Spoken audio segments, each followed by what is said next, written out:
아버지 복되고 거룩한 주일을 허락하여 주셔서 우리를 예배하는 존재로 이곳 가운데 불러주시고 또한 예배하게 하신 것 감사합니다. 아들 예수 그리스도께서 우리의 죄값을 어떻게 십자가에서 톡톡히 치렀는지 우리는 말씀을 통해서 배웠습니다. 그 예수님과 결코 끊을 수 없는 사랑을 하는 저희들 되게 하여 주시옵소서. 오늘 특별히 사도행전을 통해서 복음이 어떻게 확장되어 가고 있는지, 과연 믿음의 어떤 사람들이, 어떤 공동체가 복음의 통로를 감당하고 있는지 우리가 잘 살펴보고 우리도 그런 믿음의 사람, 복음의 통로가 되게 하여 주시옵소서. 예수님 이름으로 기도드립니다. 아멘. 할렐루야. 오늘은 사도행전 8장부터 시작을 하겠습니다.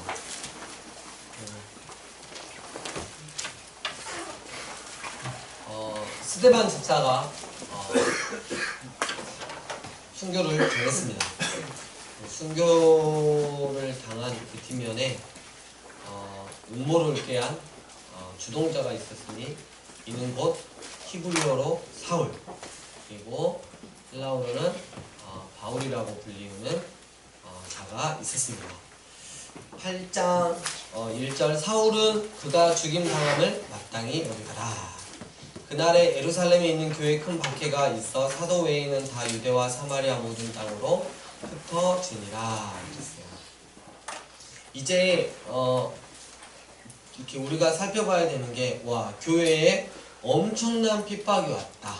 여기서 끝나는 게 아니라 이 핍박을 통해 하나님은 땅끝까지 어떻게 복음이 전파되는지를 이제 기록하고 있는 게 바로 우리 사도행전 뒷부분입니다. 그래서 핍박이 오면 끝나는 게 아니라 핍박과 함께 시작되는 땅끝까지의 복음 전파를 우리가 또 눈여겨 보아야 할 것입니다. 그래서 유대와 사마리아와 모든 땅으로 흩어지면서 복음이 들어가기 시작했습니다. 9장으로 넘어갑니다. 9장 1절 사울이 주의 제자들에 대하여 여전히 위협과 살기가 등등하여 대제사장에게 가서 다메섹 여러 회당에 가져갈 공문을 처하니, 그 당시에 예루살렘에서 이 다메섹이라고 하는 것은 외국에 있는 도시입니다. 이는 만일 그 도를 따르는 사람을 만나면 남녀를 막론하고 결박하여 예루살렘으로 잡아오려 함이라. 사울이 길을 가다가 다메섹에 가까이 이르더니 호련히 하늘로부터 빛이 그를 둘러 비추는지라. 땅에 엎드려져 들음에 소리가 있어 이르시되 사울아 사울아 네가 어찌하여 나를 박해하느냐 하시거늘 대답하되 주여 누구시니까? 이르시되 나는 네가 박해하는 예수라. 그 7절에 보면 같이 가던 사람들은 소리만 듣고 아무도 보지 못하여 말을 못하고 서 있더라. 이렇게 기록되어 있고요. 22장 9절에 바울이 자기 간증 나의 복음을 나눌 때 빛은 보았고 소리는 못 들었다. 나머지 사람들을 그렇게 표현했는데, 이게 성경에서 지금 이렇게 충돌하고 있는 부분이 아니라 처음에 이렇게 길을 가다가 빛이 비춘 거를 사람들이 분명히 본 것 같아요. 그리고 무슨 소리가 이렇게 나는 것도 인지를 한 것 같아요. 근데 그 빛 가운데 부활하신 예수님을 본 사람은 바울밖에 없었다는 사실. 그리고 그 부활하신 주님이 어떻게 말씀하시는지를 들었던 사람도 바울밖에 없었다는 그런 뜻이 되겠죠. 바울은 8절 사울이 땅에서 일어나 눈은 떴으나 아무것도 보지 못하고 사람의 손에 끌려 다메섹으로 들어가서 사흘 동안 보지 못하고 먹지도 마시지도 아니하니라. 그때 다메섹에 예수님의 제자가 있었는데 누구였죠? 아나니아가 있었어요. 그래서 직가라 하는 곳으로 가서 사도 사울에게 이제 눈에 안수를 해주어라 이렇게 하면서 15절 주께서 이르시되 가라 이 사람은 내 이름을 이방인과 임금들과 이스라엘 자손들에게 전하기 위하여 택한 나의 그릇이라. 그가 내 이름을 위하여 얼마나 고난을 받아야 할 것을 내가 그에게 보이리라. 그래서 이렇게 이야기를 하고 있죠. 여러분, 우리가 이런 본문을 대할 때 저는 주님의 이름을 위하여 이방에 널리 막 이렇게 복음을 전하여 굳이 선택될 필요가 없을 것 같습니다. 그러니 저에게 이런 고난은 복음 때문에 당하는 고난은 허락해 주시 아님이 가할 줄 알고 이에 동의하는 바입니다. 이런 식으로 우리는 이야기할 수 있겠지만, 또 하나님의 은혜가 또 성령님이 강권하시면 또 이런 길을 가는 선교사적인 그런 선교사의 순교사적인 삶을 또 살아가시는 분들이 있겠다는 거죠. 그래서 다행이다 나는 아니어서 이게 아니고 정말 같은 마음으로 기도해주고 보내는 또 선교사가 되어야 하겠죠. 이제부터 복음이 어떻게 확장되어 가고 있는지, 결국 이 이스라엘 땅뿐만 아니라 저 모든 나라가 어디로, 모든 길은 어디로 통한다고요? 예, 그 당시에 그래서 로마까지 복음을 가지고 들어가는 그런 사도 바울의 모습. 정말 이 복음이 로마로 들어가서 지구를 한 바퀴 돌더니 우리가 어떻게 해요? 약 100년, 150년 전에 예수 그리스도라는 복음을 듣고 이 땅이 천지개벽을 하게 되는 거죠. 그래서 우리가 지금 예수님을 믿고 이 자리에 있는 거. 여러분, 이 사도행전이 그렇게 시작이 된 거예요. 그럼 우리는 이제 사도행전 28장까지 있으니까 29장, 30장, 31장, 32장을 써 내려가야 하는 그런 또 사명이 있고요. 그래서 여전히 우리는 사도행전 속에 살아가고 있다. 이제 눈이 보이게 됐어요. 그리고 세례를 받고 19절 음식을 먹음에 강건하여지니라. 사울이 다메섹에 있는 제자들과 함께 며칠 있을 때 즉시로 각 해당에서 예수가 하나님의 아들이심을 전파하니 사람들이 깜짝 놀랐어요.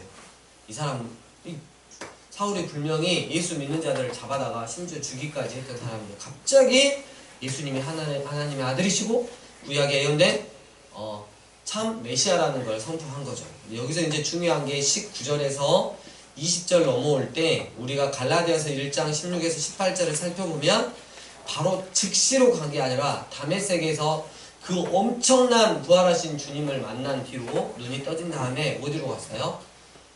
시내산에 있었던 아라비아 광야로 가서 최소 몇 년이요? 3년 동안 광야 신학을 하는 거죠. 그리고 최소 3년이에요. 최대 3년 안에 다시 이제 돌아와서 다메섹에 이른 거고요.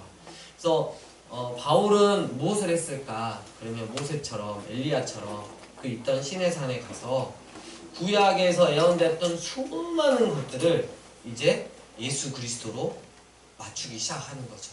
그래서 그런 것들을 그 신학들을 배우고 와서 이제 어디를 가냐면 26절 사울이 에루살렘에 가서 약 주후 35년 정도입니다. 제자들을 사귀고자 하나 다 두려워하여 그가 제자됨을 믿지 아니하니 이때 누구요? 누가 바나나?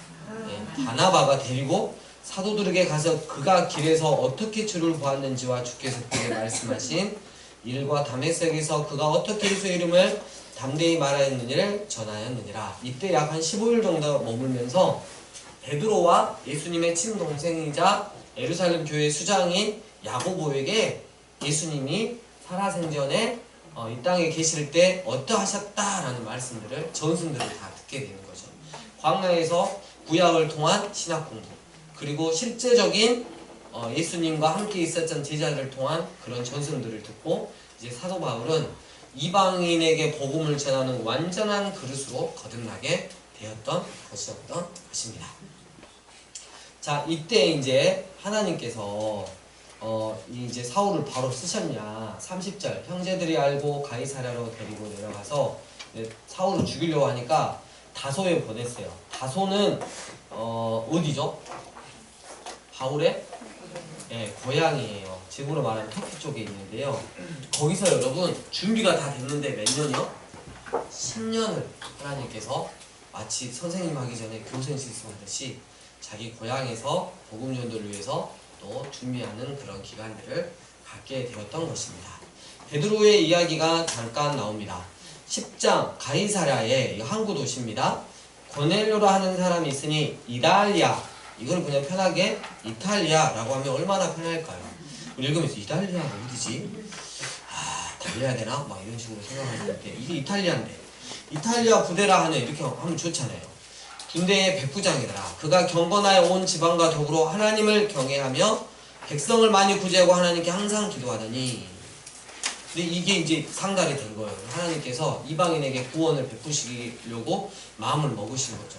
베드로가 오전 12시 정도 기도를 아주 깊게 지붕에 올라가서 기도를 했을 때 11절 하늘이 열리며 한 그릇이 내려오는 것을 보니 큰 보자기 같고 네 귀를 메어 땅에 들이었더라.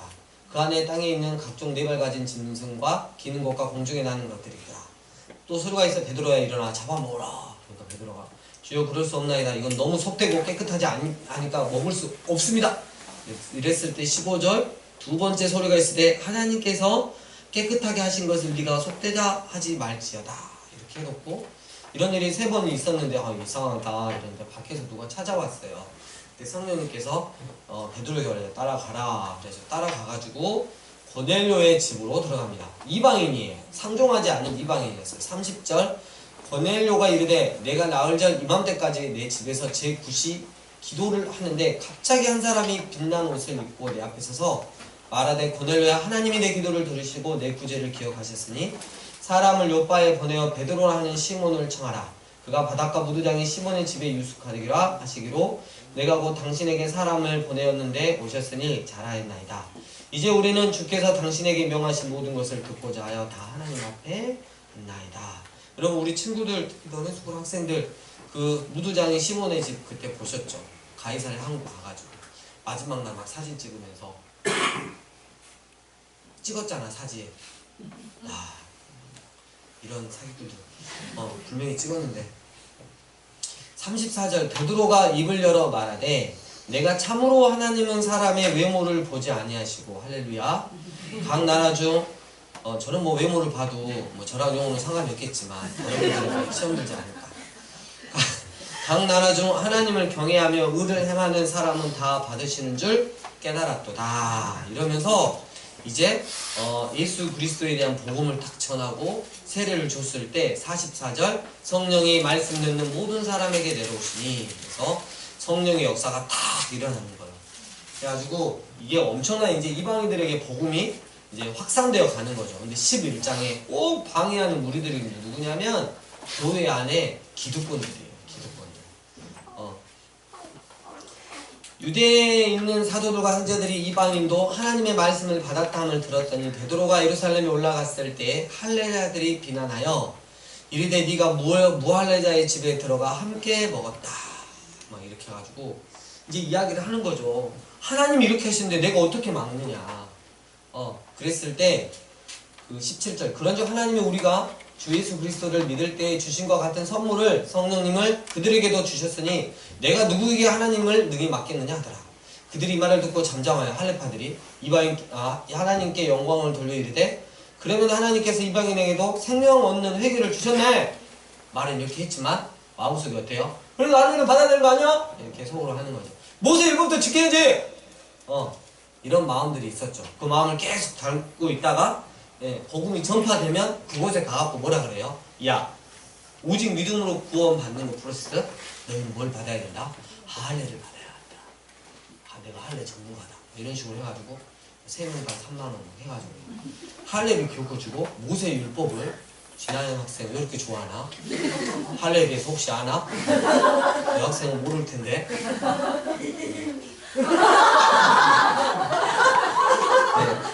곧 할례 가야지 얼마 남지 정말 당황스럽습니다. 어떻게 해야 될지 모르겠습니다. 19절 그때 스데반의 일로 일어난 환란으로 말미암아 흩어진 자들이 베니게와 구브로와 안디옥까지 이르러 유대인에게만 말씀을 전하는데 그 중에 구브로와 고레네 몇 사람이 안디옥에 이르러 헬라인에게도 이방인에게도 말하여 주 예수를 전파하니 주의 손이 그들과 함께 하심에 수많은 사람들이 믿고 주께 돌아오더라. 예루살렘 교회가 이 사람들의 소문을 듣고 이럴 때 목사로 누구를 보내죠? 안디옥에 바나바를 보내죠. 그래가지고 24절 바나바는 여러분 목사는 기본적으로 어떤 사람이요?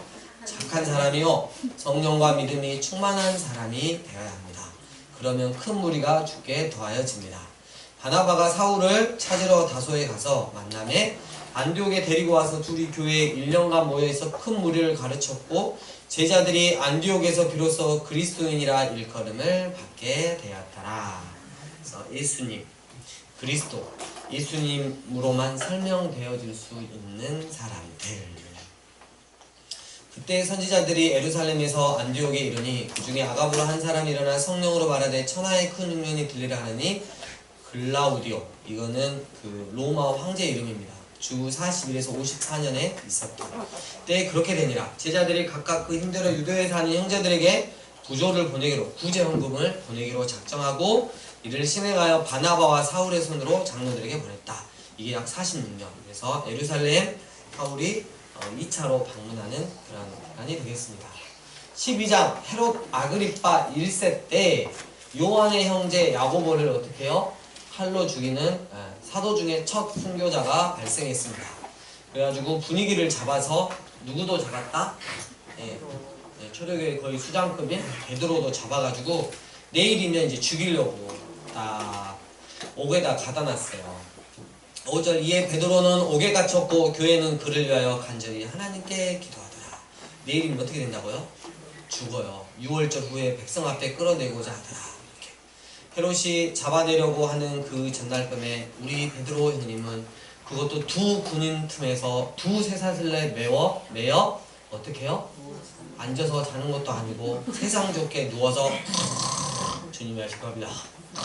주님이 하실 겁니다 하면서 잠을 자는데 파수꾼들이 문 밖에서 옥을 지키니 호련히 주의 사자가 나타나며 옥중의 광채가 빛나매 베드로가 얼마나 심하게 잠이 든다니까 옆구리 야! 이렇게 쳐서 깨워 일으킬 정도. 여러분 베드로 형님의 믿음은 이렇게 강했어요. 내일 죽어도 잔다 이거야. 그것도 누워서 자야 된다 이거야. 주님이 하십니다라는 그런 엄청난 고백을 가지고. 여러분 사도 바울은 어땠어요?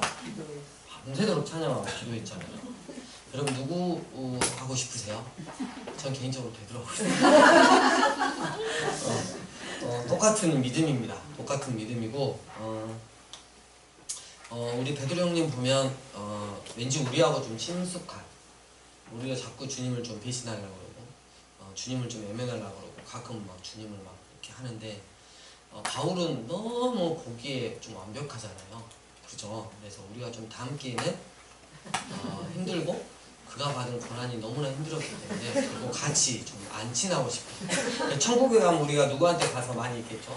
베드로 형님한테 주님 어떻게 되시겠어요? 뭐 이런 거나 물어보고 있겠죠.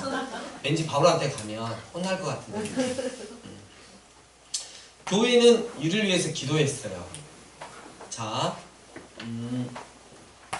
12절 마가라는 요한의 어머니 마리아의 집에 가니 여러 사람이 거기에 모여 기도하고 있더라. 그래서 베드로의 옆구리를 쳐서 깨워가지고 깊이 이렇게 다른 데로 이렇게 지금 보냈죠. 이렇게 문을 통과해가지고 지금 어디로 갔어요? 베드로가 마가라고 하는 요한의 집에 갔죠. 그래서 베드로가 지금 13절에 뭘 두드렸죠? 대문을 두드렸어요. 나야! 베드로! 로데라고 하는 여자아이가 영접하러 나왔다가 베드로의 음성인 줄 알고 너무 기뻐요. 그러니까 애들이 순수해요.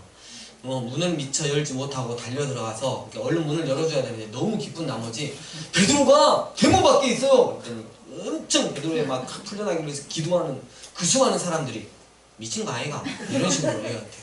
예. 여러분 우리가 기도를 하는데 응답이 되었고 오는데 미친 거 아니가? 뭐 이런 식으로 하면 옛날에 난다 얼마 전에 그 사역할 꽤 오래되죠. 사역할 때 교회에 뭔 행사가 있었는데 비가 오면 안 되는 행사였어요. 그래가지고 주여 비가 안 올 줄 믿습니다 막 이렇게 했는데 한 청년이 우산을 들고 왔어요. 그래가지고 너는 기도를 해놓고 우산을 왜 들고 오냐? 기도는 기도고 비는 비니까 비가 올 때를 대비해서 마치 꼭 그런 것 같죠. 네, 응답이 왔을 때 여러분 얼른 잘 캐치해가지고 감사합니다 그러세요. 주님 그러실 리가 없습니다 막 이렇게. 이 헤롯 그 아그리파 1세가 굉장히 기독교를 많이 핍박하고 죽였죠. 근데 이 사람이 굉장히 교만했어요. 22절 백성들이 크게 부르되 이것은 신의 소리다. 사람의 소리가 아니다. 막 그 사람한테 그러니까 헤롯이 이거 하나님이 이거 다 하신 건데 하나님이 잘해주신 건데 이래야 되는데 하나님께 영광을 돌리지 않고 어떻게 해요? 그래! 내가 하나님이고 내가 신이다! 이러니까 주의 사자가 거친이 벌레에게 먹혀 죽으며 왕인데 가장 비참하게 죽었죠. 하지만 하나님의 말씀은 흥황하여 더하더라. 이렇게 있고 이제 드디어 13장 1차 전도 여행이 나옵니다. 14장까지 주후 40년에서 47년 약 8년간 선교 여행을 떠난 게 바로 이 바나바와 사울이죠. 안디옥 교회에 선지자들과 교사들이 있으니 곧 바나바와 니게르라는 시몬과 브레네 사람 루기오와 공공한 헤롯의 젖동생 마나엔과 그리고 맨 꼴찌에 누가 있어요? 사울이죠. 주를 섬겨 금식할 때 성령이 이르시되 내가 불러 시키는 일을 위하여 바나바와 사울을 따로 세우라 하느니, 그러니까 교회는 성령님의 지시에 따라 가는 거예요. 이에 금식하며 기도하고 두 사람에게 안수하여 보내니라. PPT가 혹시 준비됐나요? 네, 여러분 저기 보이시나요? 네. 가이사랴 항구가 있죠. 이쪽이 이제 그 갈릴리 바다고요. 북쪽으로 쭉 올라가면 지금으로 말하면 시리아 땅의 안디옥이라고 하는 곳이 있었어요. 거기서 내려와서 배를 타고 제일 먼저 간 섬이 좀 구부러졌어요. 무슨 섬이에요? 구부러 섬이 있어요. 그래서 살라미 그리고 바보들이 많이 살아서 바보 그래가지고 바보가 있었고요. 여기를 거쳐서 또 배를 타고 여기가 지금 위쪽이 소아시아라고 불리는 터키 지역입니다. 터키. 그래서 보가라는 곳으로 갔고 그 위에 안디옥인데 안디옥이 이름이 똑같으니까 지금 비시디아 안디옥. 그리고 이고니온. 그 다음에 루스드라 더베로 가서 다시 고불로 돌아서 배를 타고 안디옥으로 갔던 게 1차 선교 전도 여행이 됩니다. 이 1차 선교 전도 여행 때 사도 바울이 한 건 뭐였냐면 가는 곳마다 회당을 먼저 찾아서 구약에 예언된 메시아가 곧 누구시다? 예수 그리스도시다는 것을 정확하게 전하고 다녔습니다. 수많은 사람들이 이 예수 그리스도라는 복음을 듣고 돌아오지만 유대교 안에 있는 그들이 철저하게 배격하고 심지어 사울을 때리고 돌로 쳐서 죽이려고까지 했던 그러는 가운데서도 막 돌을 엄청 맞아갖고 죽은 줄 알고 막 밖에다 버렸는데 사도 바울이 아프다 하고 다시 일어나는 사명이 아직 끝나지 않는 관계로 계속해서 복음을 전하는 그런 여행이 바로 1차 선교 여행이었습니다. 이를 13장 4절 실루기아, 그 다음에 구브로 섬, 그 안에 5절 살라미, 그리고 6절 바봉 이렇게 있고요. 13절에 지명을 좀 체크해 놓으면 밤빌리아에 있는 버가, 이르니 요한은 그들에게 떠나 예루살렘으로 돌아가. 이 요한이 누구죠? 마가 아이가. 네, 마가입니다. 그래서 아까 여기 앞에 있던데 마가라 하는 요한 막 이랬잖아요. 12절에. 그래서 이 마가복음을 기록한 여러분 이때 이 버가에서 비시디아 안디옥으로 넘어가는데 굉장히 큰 그 산을 넘어야 하고 그 안에 도덕자들이 되게 많았고 힘들었기 때문에 마가 요한이 아마 그때는 좀 어려웠던 것 같아요. 마음이. 그래서 나중에 이 마가 요한 때문에 바나바와 사울이 심하게 다투고 2차 전도여행 때부터는 이제 각자 이렇게 흩어지잖아요. 그때 예루살렘으로 돌아갔어요. 여러분 마가복음은 누구 복음이다? 마가는 누구의 이야기를 적었다? 네, 마가복음은 베드로 복음이라고 하죠. 네. 여러분 마가복음을 읽어보면 어떤 느낌이 들어야 되냐면 목격자의 증언인데 뭐가 좀 급히 그리고 뭐가 막 정확하진 않는데 막 이렇게 그 급한 그 첫 진술 같은 느낌이 들어요. 마가복음. 그리고 잘 보시면 베드로 형님을 절대 이름을 잘 안 밝히고 좀 안 좋은 거는 좀 이렇게 옆으로 빼놓는 센스. 그리고 마가복음은 가장 빨리 기록이 되었기 때문에 혹시 복음서를 기록하는데 좀 이게 이제 들통이 나면 안 되는 사람들 때문에 익명을 굉장히 많이 사용하고 있어요. 그래서 마가복음을 먼저 이렇게 첫 증언이 쫙 된 다음에 그 다음 이제 기록된 게 뭐냐면 마태복음이에요. 마태는 구약에 예언된 말씀들을 체계적으로 정리해서 유대인의 왕, 온 땅에 메시아로 오신 분이 바로 예수입니다. 그래서 굉장히 체계적으로 쓰여있고 이 마태복음은 이 마가복음에서 약 한 259절은 인용을 그대로 해요. 누가복음도 마찬가지예요. 한 249절 정도를 인용을 하는 거죠. 그래서 뭔가 조직적이고 체계적이다. 마태복음 혹은 누가복음이에요. 근데 마가복음은 급히 썼고 누구 형님을 변호를 많이 했다? 베드로 형님을. 예. 그래서 베드로를 좋아하시는 분들은 무슨 복음서를 읽습니다. 예. 베드로를 별로 싫어하시면 다른 복음서를 보면 베드로가 이렇게 배신을 때렸구나 이런 것들을 아주 정확하게 알 수가 있습니다. 뭔 얘기를 하다가 거기까지 갔습니다. 이 복음을 전하는데 제가 보면서 이 구약에 애언된 수많은 말씀들을 신약의 예수 그리스도와 연결시킬 수 있는 최적의 사람은 누구였을까? 그야말로 율법의 정통한, 우리나라로 말하면 서울대 법대의 수석 졸업한 그런 급의 사도 바울이지 않을까? 하나님은 그런 사람을 쓰셨어요. 여러분, 그러니까 우리가 정말 연약한 자를 통해서, 진짜 아는 것 없는 사람을 통해서 하나님은 분명히 일하세요. 하지만 또 지식인을 통해서도 하나님은 일하세요.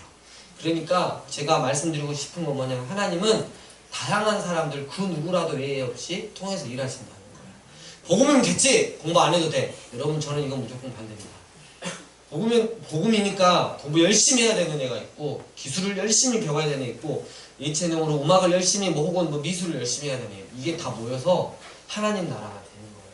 우리 중에 정치에 진출하는 사람도 있어야 되고요, 경제인, 유명한 경제인도 돼야 되고요, 그 다음에 교육계에서도 일어나야 되고, 문화, 음악 계통, 미술 계통, 이런 계통에서도 다 일어나야 되는 거예요. 우리 다음 세대가 그렇게 일어나야 되는 거예요. 주님이 그래서 골고루 쓰실 때 이 나라가 전체가 그리스도의 복음에 전념당할 수 있다는 것입니다. 무조건 좋은 대학, 좋은 직장, 그게 아니라 정말 하나님을 위해서 하나님이 주신 꿈이 무엇인지 확인하고 발견하고 그 길을 향해서 갈 수 있는